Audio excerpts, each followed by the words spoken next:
Media स्वतंत्र है, लोकतांत्रिक मूल्यों के प्रति प्रतिबद्ध है, लेकिन कोरोना कालखंड के अंदर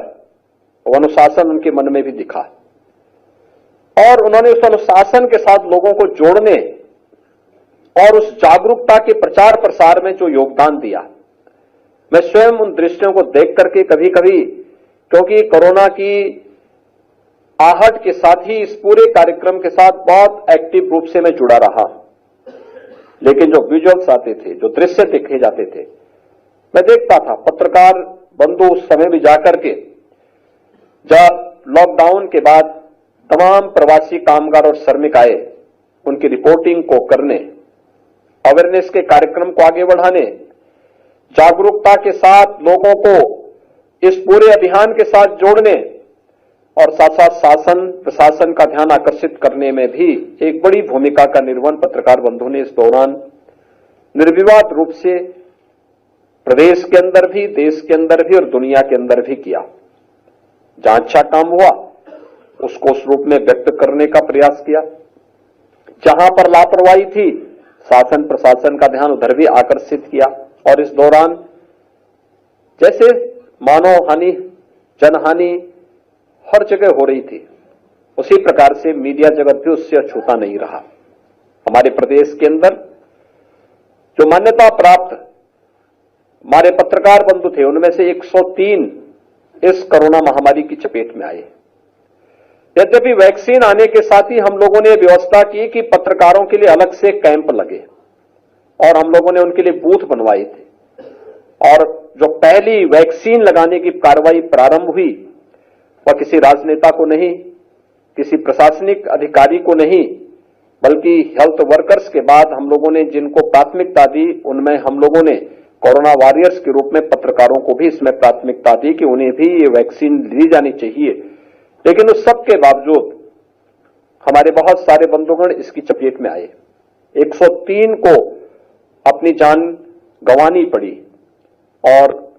उस दौरान हम सबके सामने आया कि केंद्र और राज्य सरकार ने हर एक तबके के लिए कुछ न कुछ किया है, लेकिन एक तबका ऐसा है जो हमारे लोकतंत्र का एक स्तंभ है, वह अपने सीमित साधनों से अपनी जान की परवाह के बगैर शासन प्रशासन का ध्यान भी आकर्षित कर रहा है, एक प्रकार की जन सेवा का कार्य कर रहा है। अपने लोकतांत्रिक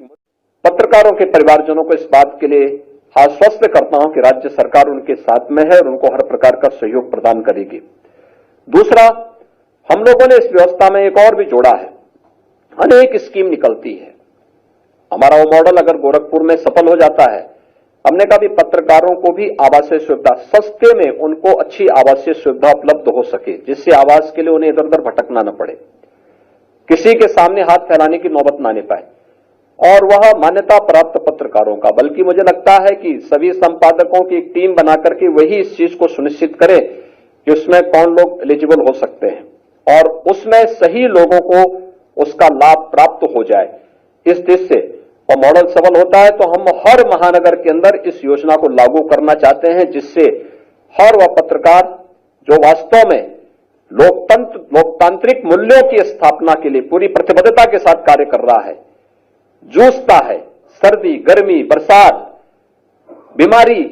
या कुछ भी होता है, दिन रात की परवाह के बगैर लगातार रिपोर्टिंग करता है, सही जानकारी देता है, वास्तविक तथ्यों से शासन प्रशासन को अवगत कराता है,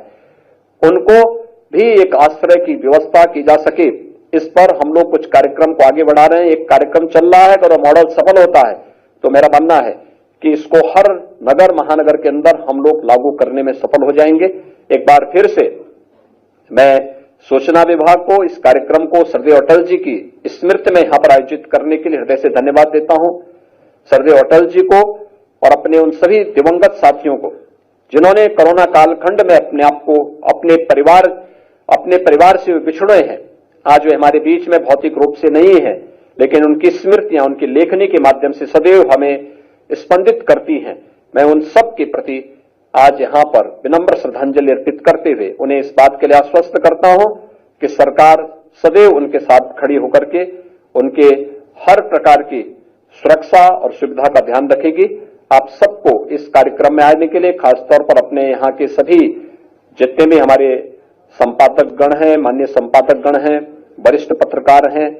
और अन्य मीडिया हमारे प्रवक्ता गण हैं, उन सभी को मैं हृदय से धन्यवाद देते हुए आप सबके प्रति मैं अपनी शुभकामनाएं देता हूं। धन्यवाद। जय हिंद।